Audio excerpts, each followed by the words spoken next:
the latest military news update. This is AFP Community News, hosted by Rofh Suzon every 12 noon, Mondays to Fridays. Only here on DWDD Armed Forces Radio.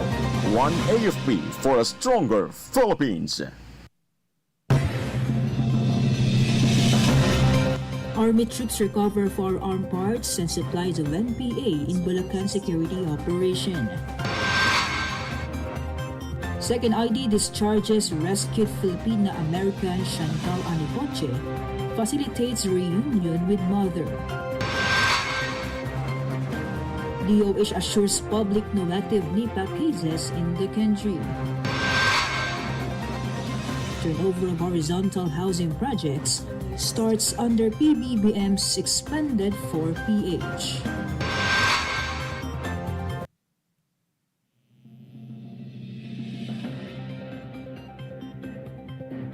A pleasant day to all our viewers, especially to our troops at Camp Emilio Ginaldo in Quezon City. Today is Monday, February 2, and this is AFP Committee News, your trusted source for updates on the armed forces and other developments across the country. I am Rofh Suzon-Abay, here to bring you today's stories. DWDD Armed Forces News. For the brief overview of our news, troops from the 70th Infantry Battalion conducted a successful security operation in Doña Remedios Trinidad, Bulacan under Joint Task Group 7-2.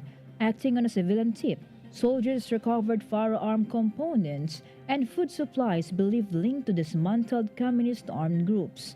Recovered items included M16A1 lower receiver, a rifle barrel, containers of rice abandoned due to sustained military pressure.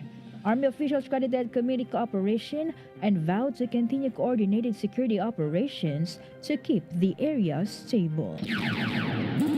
DWDD Armed Forces News. The 2nd Infantry Division medically discharged rescued Filipina-American Chantal Anicoche from its Army Station Hospital at Camp Capinpin in Rizal after completing her treatment. 2nd ID spokesperson and Public Affairs Office Chief Colonel Michael Aquino said the division prioritized Anicoche's health and welfare after troops rescued her during clearing operations against New People's Army terrorists in Occidental Mindoro last January 8. United States Consul General Brendan Mularkey and other embassy officials visited her during the confinement, while authorities allowed coordination with the International Committee of the Red Cross, the Commission on Human Rights, and the Integrated Bar of the Philippines.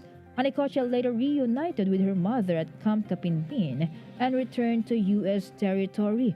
The National Task Force and local Communist armed conflict confirmed that she has deported the Philippines following a Bureau of Immigration order to leave. Armed Forces Radio Report.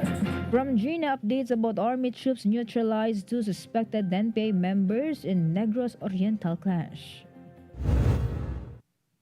Rofh, government troops neutralized two suspected New People's Army members during an encounter in Gihilngan City, Negros Oriental. The firefight occurred in Sitio Anolo Tulo and Sitio Batong Buwang after Army units engaged communist terrorist group elements operating in the area.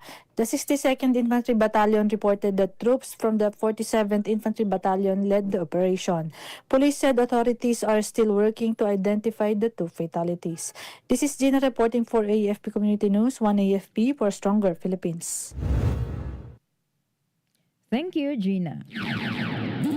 DWDD Armed Forces News. A 7-month pregnant medical officer of the New People's Army surrendered to government troops in Camarines Sur.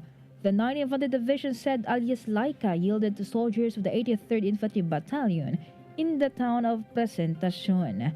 She decided to return to the government, citing alleged abuses by her group despite her sensitive condition.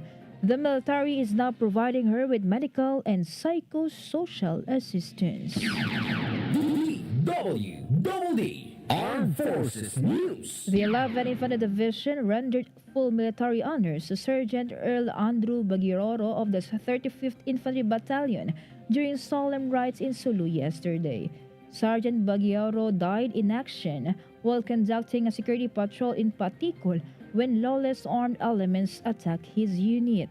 Security forces coordinated with police and local officials to evacuate the casualty and launch pursuit and clearing operations.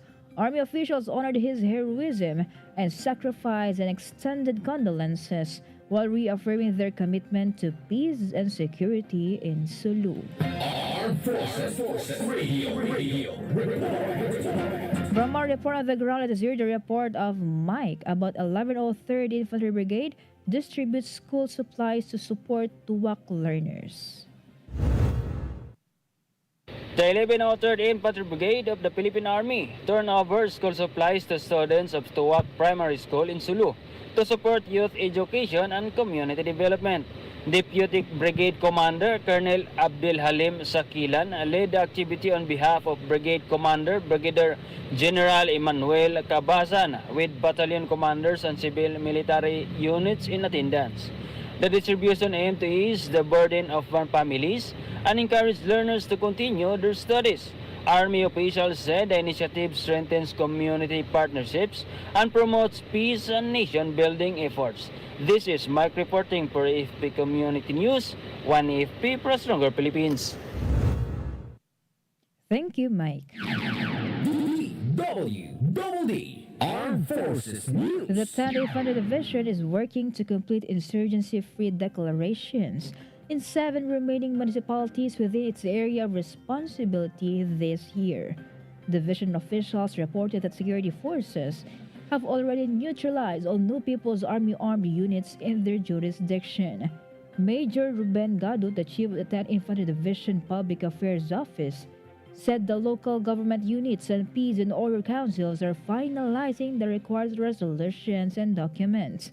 He added that the situation at the ground has stabilized and the remaining steps are administrative.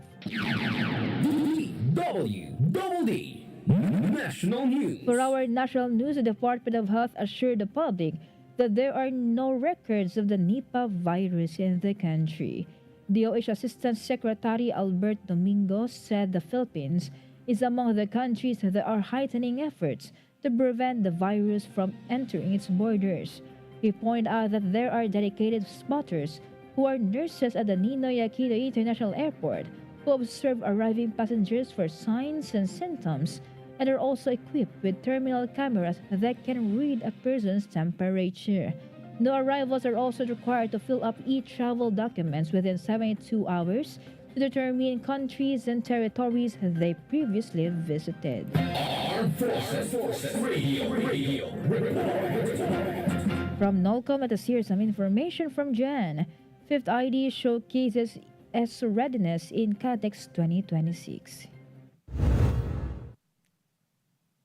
The 5th Infantry Division Philippine Army reinforced its position as a forerunner in external security operations as it successfully concluded the Combined Arms Exercise or CADEX 2026, capped by Comprehensive After Activity Review or AAR, led by the Joint Task Force Commander Major General Galivor L. Sinieres, with the participation of all brigade commanders and combat commanders under the division. The AAR served as a critical platform to evaluate operational execution, validate tactics and procedures, and capture key lessons learned from the exercise in support to external security operations readiness. The activity underscored the division's commitment to continuous improvement through collective assessment, unified command, and adaptive leadership.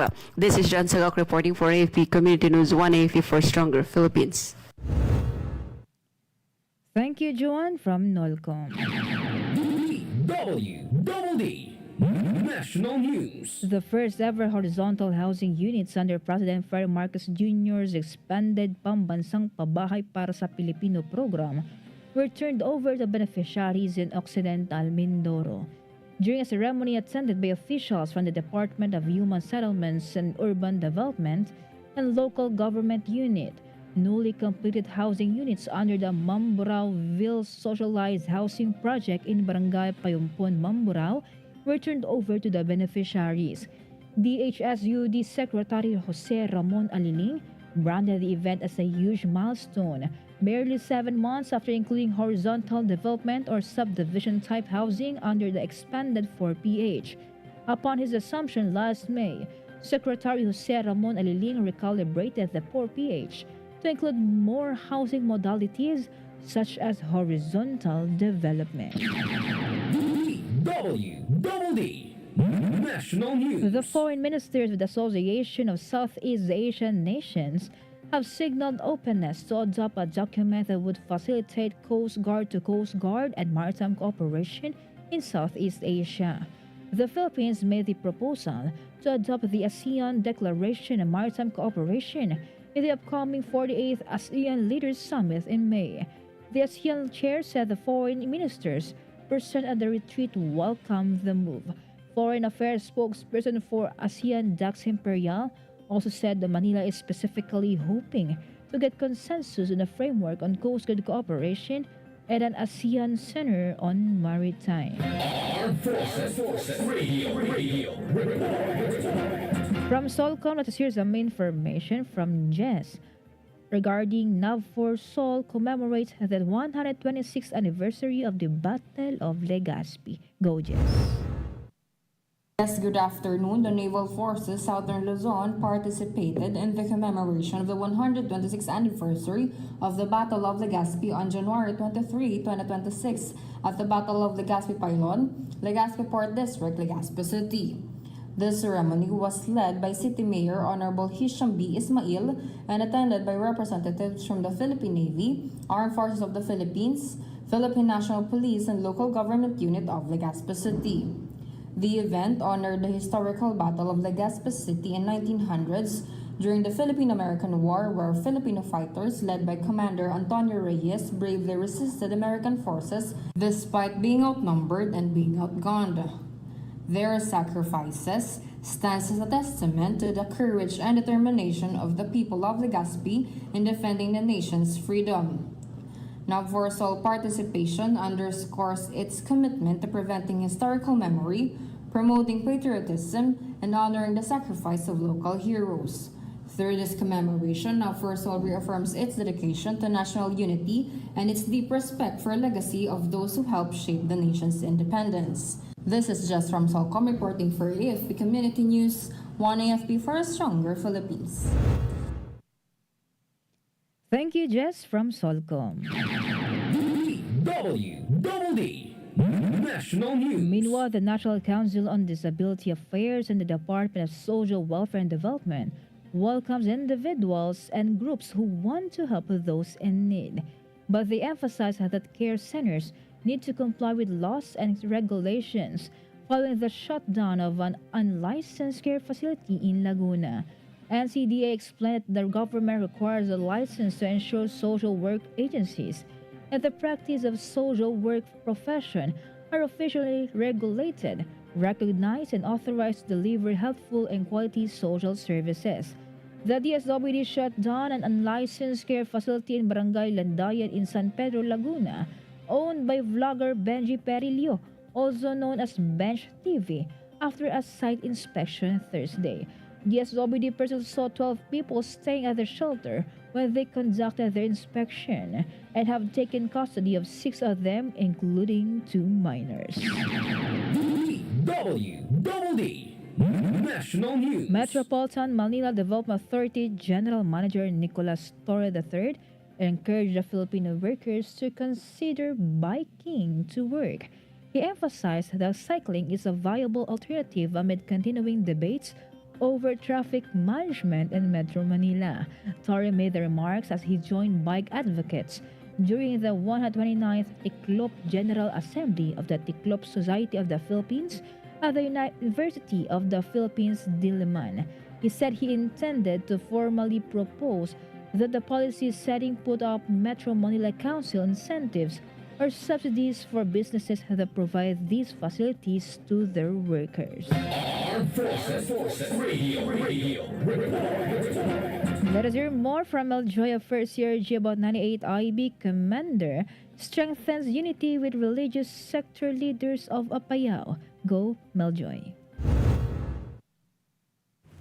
Yes, Rofh, the commander of the 98th Infantry Masinag Battalion, Philippine Army, Lieutenant Colonel Melchor L. Balasi, emphasized the unit's commitment to unity, peace, and morale strengthening as he engaged with leaders from various religious sectors in Cabugao, Apayao. Lieutenant Colonel Balisi highlighted that the 98th Infantry Battalion remains open and supportive of all religious groups who wish to conduct spiritual and faith-based activities in partnership with the Masinag troopers. He underscored that spiritual development plays a vital role in nurturing discipline, moral values, and resilience among soldiers, especially in the performance of their duties and safeguarding peace and security.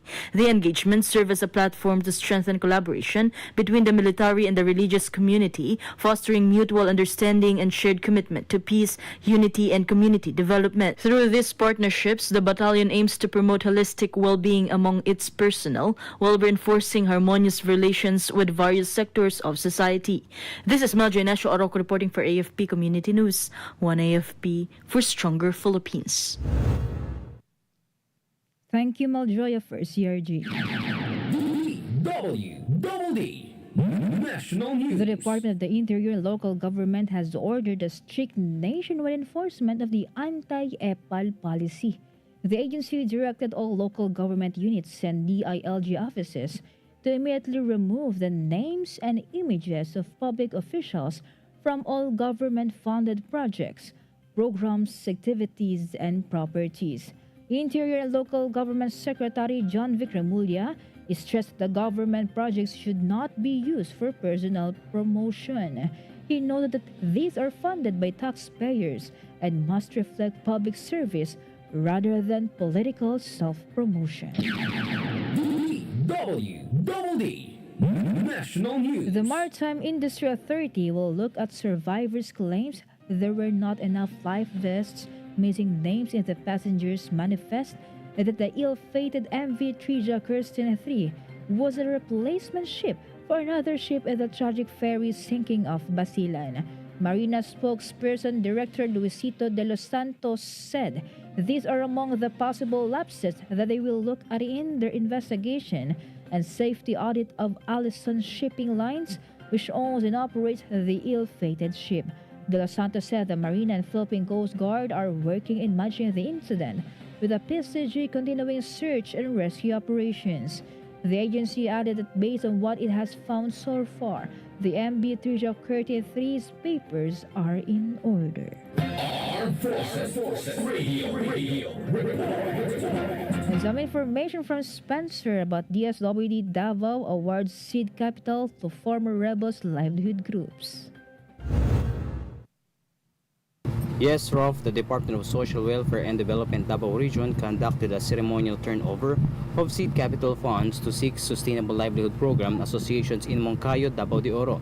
A total of 81 members received grants ranging from 100,000 to 345,000 pesos to support community-based livelihood projects. The beneficiaries included 73 former rebels who now seek stable work and peaceful reintegration into their communities. DSWD said the initiative supports the whole-of-government approach to peace building and inclusive development in conflict-affected areas.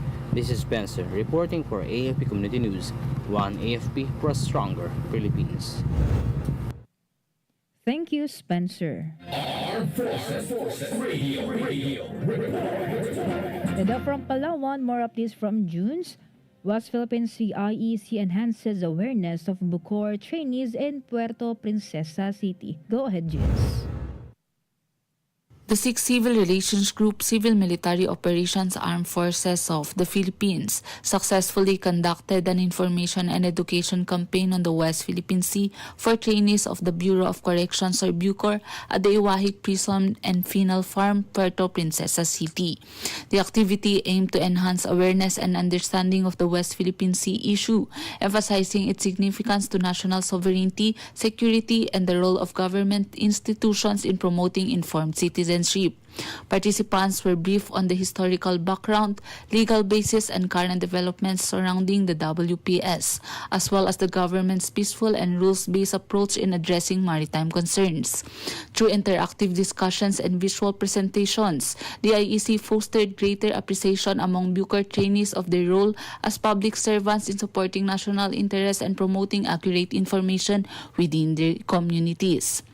This is June's reporting for AFP Community News, One AFP for Stronger Philippines. Thank you so much, Junes. DWDD National News. The Philippine National Police reminded the public to be vigilant against the growing threat of cryptocurrency and other online investment scams, as these continue to victimize many citizens. The reminder came after the PNP anti-cybercrime group reported a total of 311 investment scam cases from January 1 to December 31, 2025. PNP Chief General Jose Melencio Nartates Jr. said these scams usually begin by offering high returns to lure victims into investing. He also urged the public to always verify the legitimacy of any online investment or cryptocurrency platform before committing funds. DWDD National News. Authorities arrested Police Senior Master Sergeant John Molianido, the husband of slain policewoman Diane Marie Molianido, in connection with her and their son's deaths. Before his arrest, Police Senior Master Sergeant John Molianido declined to comment on the statement of the car agent who tagged him as one of the suspects. The Quezon City Police District said John Molianido will also face charges. He and 3 previously arrested suspects will undergo inquest proceedings. Armed Forces Radio. On the other line, let us hear more from Erica about Philippine Navy hosts shipboard tour for Davao students. Yes, Rofh, the Philippine Navy welcomed 100 grade 5 students and teachers from Davao Christian High School for a shipboard tour and static display. Navy personnel toured the students aboard both attack crafts BA-489 and BA-491 and explained naval operations, equipment, and mission capabilities. The activity aimed to build awareness, patriotism, and appreciation for the Navy's role in maritime security. Students also visited Naval Special Warfare Unit 7, where troops presented special operations capabilities and West Philippine Sea advocacy. This is Erica reporting for the AFP Community News, One AFP for Stronger Philippines. Thank you, Erica. Armed Forces Radio. And more updates from Beth Tanyete about TOG 8 leads coastal cleanup drive in Leyte. Go ahead, Beth Tanyete. The Philippine Air Force Tactical Operation Group 8 joined a coastal cleanup drive at the Leyte Tide Embankment and Follow Leyte in partnership with the Department of Public Works and Highways, Philippine Coast Guard, and Bureau of Fire Protection. The unit enforced its commitment to environment stewardship through active participation and activity. Personnel collected about 20 bags of waste during the cleanup operation. It said the effort highlights sustainable and responsible services as part of the nation defense. This is Betanieta reporting for the AFP Community News, One AFP for Stronger Philippines. Thank you, Beth Tanyete.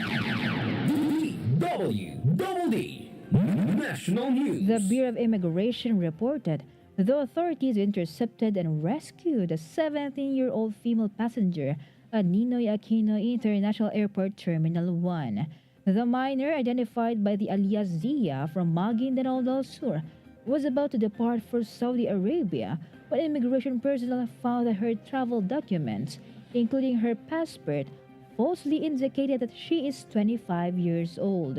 Zia was recruited by a Pasay City-based recruitment agency to work as a household service worker in Saudi Arabia.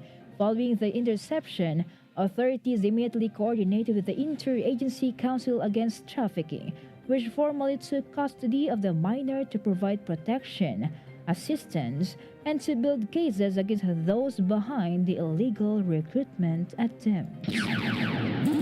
DWDD Armed Forces News. As that concludes today's broadcast, and thank you for your continued support, particularly to our viewers on AFP Radio DWDD's official Facebook page. Join us again tomorrow for more stories and updates, same time and same station. Once again, this is Rofh Suzon-Abay for AFP Community News, one AFP for a stronger Philippines. Behold the latest military news update. This is AFP Community News, hosted by Rofh Suzon every 12 noon, Mondays to Fridays. Only here on DWDD Armed Forces Radio. One AFP for a stronger Philippines. Ito ang DWDD 1134 kHz AM. Balita, impormasyon at musika. Ito ang DWDD AFP Radio. Boses ng Kawal Pilipino.